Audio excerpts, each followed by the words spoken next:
வணக்கம் மக்களே. இன்றைக்கி பார்த்தீங்கன்னா 27/1/2026 இன்றைக்கி நியூஸ் பார்த்தீங்கன்னா February 7 மலேசியா செல்கிறார் மோடி, தமிழர்களுடன் கலந்துரையாட ஏற்பாடு. இப்போ அடுத்து வரப்போகிற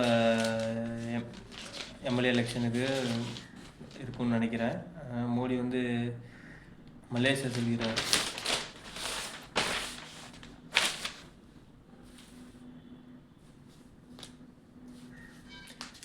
அடுத்தது பார்த்தீங்கன்னா கனவை சொல்வதற்கும் ஜாதி தேவையா, முதல்வர் அறிவித்த திட்டத்தில் சர்ச்சை.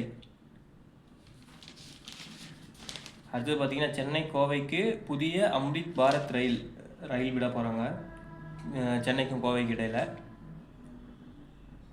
திருச்சி தஞ்சாவூருக்கு முதல்வர் பயணம்.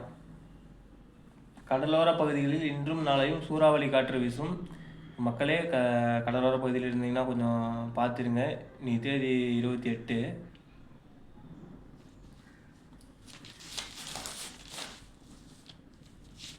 வெளியானது மத்திய அரசின் தரவரிசை பட்டியல். தமிழக மின் வாரியத்தை விட 15 நிறுவனங்கள் மோசம்.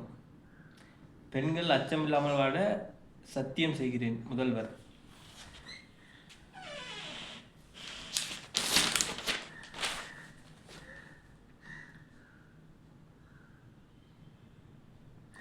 இந்தி திணிப்பை தடுத்ததால் மோடி வித்தை எடுபடவில்லை, திருமாவளவன் புது கண்டுபிடிப்பு. தமிழக காங்கிரஸ் கை ஓங்குமா, திமுக எம்எல்ஏக்கு எதிராக கொந்தளிப்பு.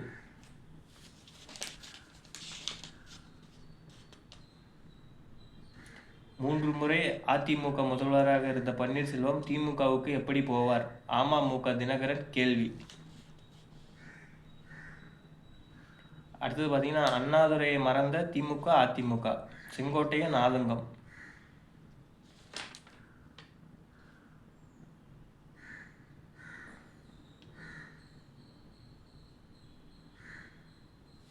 நெடுஞ்சாலைத்துறைக்கு ரூபாய் 2000 கோடி நீண்ட காலமாக உள்ள நடைமுறை, தலைமை பொறியாளர் விளக்கம்.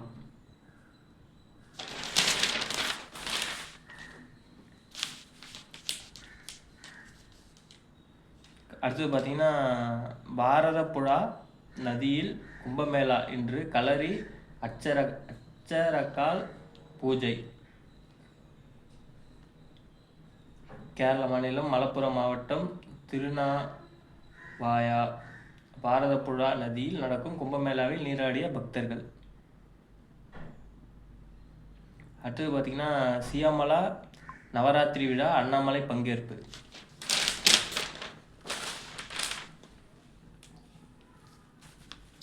அழைப்பு வெளிநாட்டு முதலீட்டாளர்களுக்கு பிரதமர் மோடி, எரிசக்திக்கான தடைகள் அகற்றப்பட்டு விட்டதாக பேச்சு.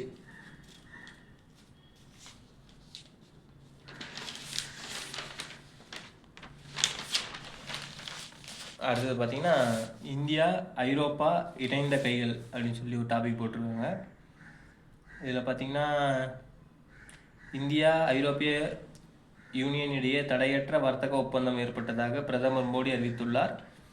ஐரோப்பிய கமிஷன் தலைவர் உர்சுலா வான் டெர் லேயன் ஐரோப்பிய கவுன்சில் தலைமையில் அன்டோனியோ கோஸ்டாவிடம் புதுடெல்லி.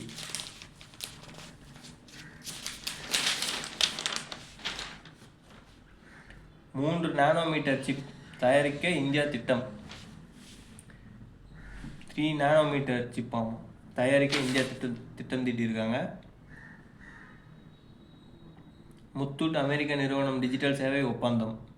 அடுத்தது பார்த்தீங்கன்னா கல்ஃப் ஃபுட் 2016 கண்காட்சியில் இந்தியா ஏற்றுமதியாளர்கள்.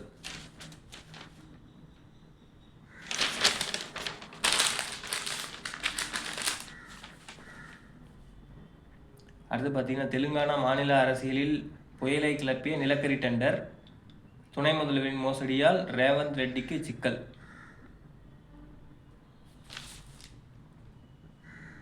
அடுத்தது பார்த்தீங்கன்னா இந்தியாவில் அமைகிறது பிராந்திய விமான உற்பத்தி ஆலை, அதானி குழுமம் பிரேசிலின் எம்பிரியர் நிறுவனம் ஒப்பந்தம். சாலமன் பாப்பாவுக்கு முருக பக்தர்கள் கண்டனம், திருப்பரங்குன்றம் தீபம் பற்றிய சர்ச்சை கருத்து எதிரொலி. அடுத்தது பார்த்தீங்கன்னா போலீசார் மீது நாட்டு வெடிகுண்டு வீசிய வழக்கு. மதுரை பிரபல ரவுடி மீது போலீசார் என்கவுண்டர் போட்டாங்க. அடுத்து பார்த்தீங்கன்னா திமுக அமைச்சரின் சொத்து குவிப்பு வழக்கு. ஈடி நோட்டீஸை ரத்து செய்ய கோர்ட் மறுப்பு.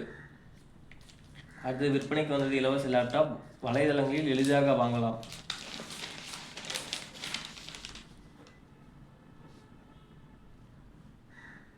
அடுத்தது பார்த்தீங்கன்னா திருப்பரங்குன்றம் தீபத் தூண் விவகாரம். இந்து முன்னணியின் மீது வழக்கிற்கு தடை.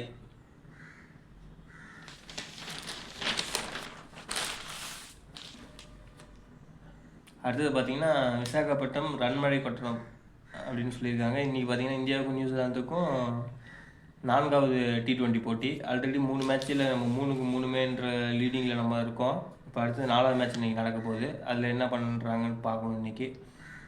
அடுத்தது பார்த்திங்கன்னா இளம் இந்தியா இமாலய வெற்றி. சதம் விளாசினார் விஹான். சதம் அடித்த மகிழ்ச்சியில் இந்தியாவின் விஹான்.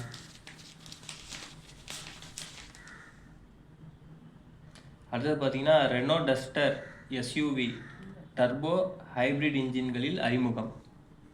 ரெனால்ட் டஸ்டர்ஸ் ஃபேன் இருந்தீங்கன்னா பாருங்கள். எதிர்பார்ப்பு விலை 10 முதல் 20 லட்சத்துக்குள்ளே இருக்குன்னு சொல்லியிருக்காங்க. அடுத்து பார்த்தீங்கன்னா குடிசையில் வாடும் பத்மஸ்ரீ ஓவியர் குடும்பம்.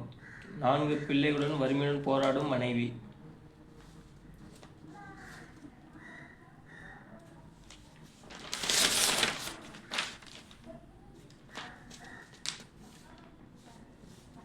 அடுத்து பார்த்தீங்கன்னா மாணவர்களின் முதல் முயற்சியை குறை கூறாமல் பாராட்ட வேண்டும்.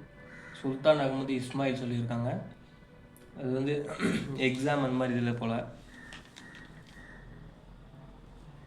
அடுத்தது பார்த்தீங்கன்னா மஞ்சள் புத்தகத்தை மறுபடியும் செக் பண்ணுங்க. கட்சியினருக்கு திமுக அறிவுறுத்தல்.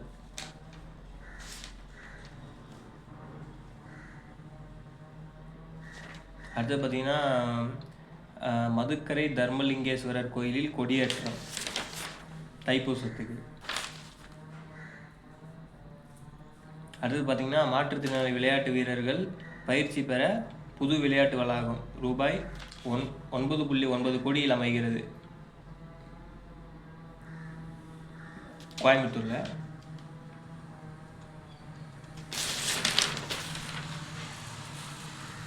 அவ்வளோதான் மக்களே இன்றைக்கி நியூஸ். இதை பற்றின உங்களோட கருத்துக்களை கமெண்டில் தெரிவிங்க. வேறு எந்த மாதிரி பேசலான்னு சொல்லுங்கள். நன்றி.